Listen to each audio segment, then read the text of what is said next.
Ya estamos de regreso aquí en Ángulos y hoy ha sido un día de agenda informativa muy movidita. En primera instancia les tengo que decir que originalmente iba a estar con nosotros el día de hoy aquí en Ángulos Jaime Agustín González, el director de los Hospitales Civiles de Guadalajara, que estaba participando en la contienda por la Rectoría General de la Universidad de Guadalajara. Sin embargo, se dio a conocer el día de ayer que se bajaba de la contienda, por lo tanto canceló esta entrevista.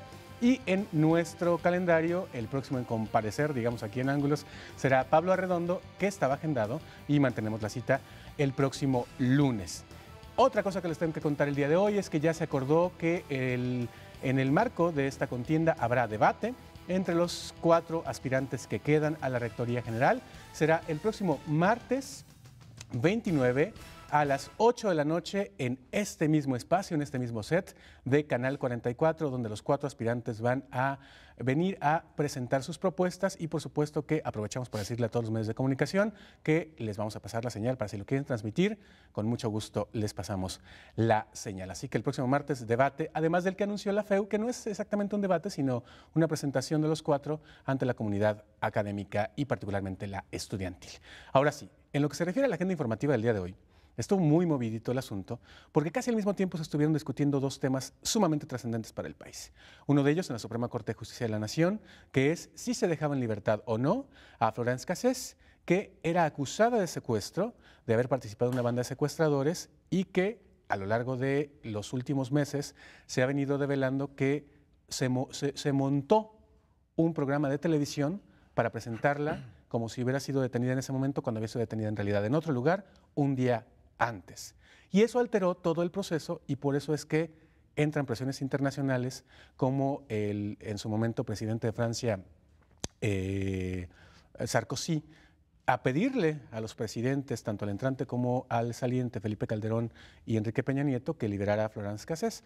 Se negó en su momento Felipe Calderón, el caso se mandó a la Suprema Corte de Justicia por lo que tiene que ver con la alteración o lo que se conoce como alteración del debido proceso. Pues bien, hoy la Suprema Corte votó en su mayoría por la liberación inmediata de Florence Cassés, que esta misma tarde se puso en un camioncito que la llevó al aeropuerto de la Ciudad de México y se le trepó a un avión que ya la lleva para cuando este programa se esté transmitiendo, rumbo a Francia. Ahí estamos viendo cuando sale justamente del penal de Tepepan, donde estaba Florence Cassés, a punto de tomar ese camioncito que les digo que la llevaba al aeropuerto con este chaleco antibalas.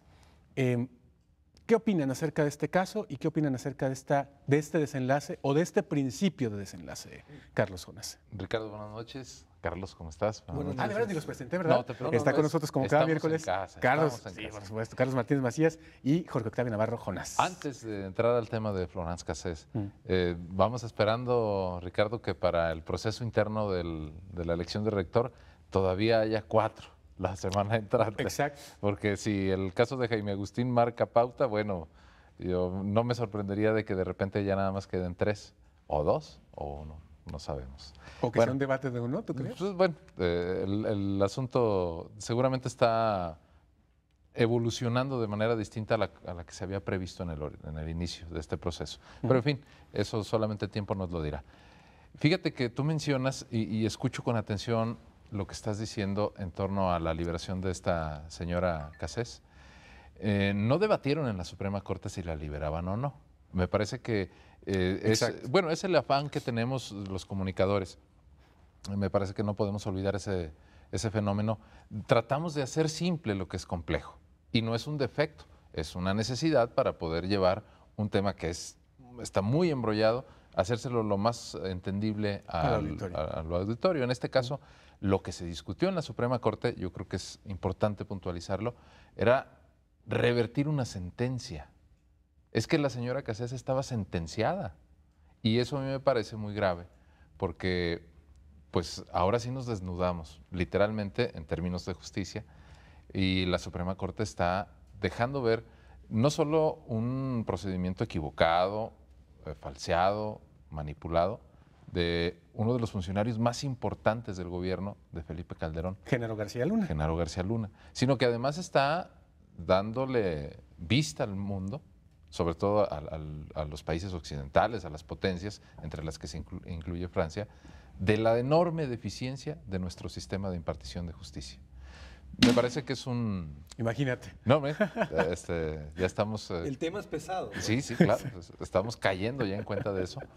Y yo creo, Ricardo, sin afán de extenderme mucho, porque además hay varios detalles que se pueden analizar. Mucha gente se lo está tomando a broma. Antes de iniciar esta entrevista nos dabas cuenta de lo que ya circula en redes sociales. Sí.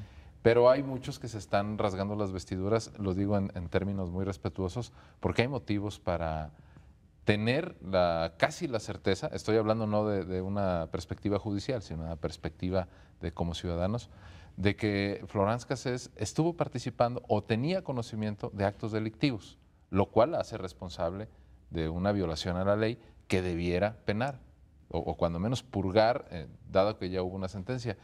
Pero fue tan grave, tan deficiente, tan vergonzante la actuación de las autoridades que los ministros de la Suprema Corte determinan revertir la sentencia y declarar que debe ser liberada inmediatamente, no porque sea inocente, sino porque se abusó, se manipularon sus derechos a los que tenemos, se supone, acceso todos los mexicanos o quienes incluso no son mexicanos, pero delinquen en este país.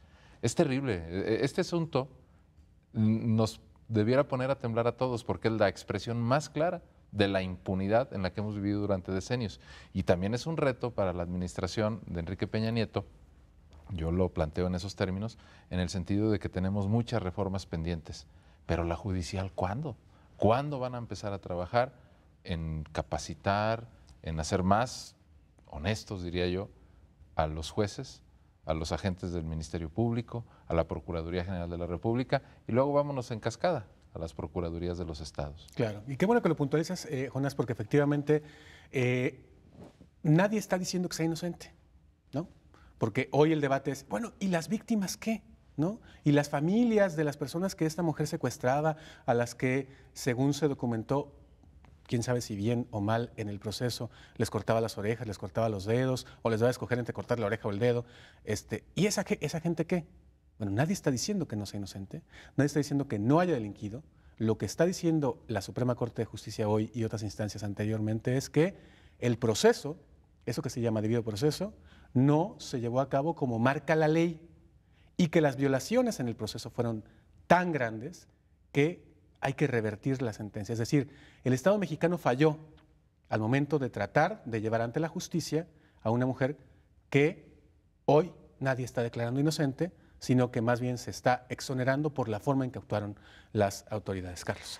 Y fíjate, yo sin ser abogado ni mucho menos, pero hay un término que yo he escuchado con frecuencia que significa cosa juzgada. Se suponía que en este país cuando se llegaba al término de la sentencia, pues estamos ante una cosa juzgada.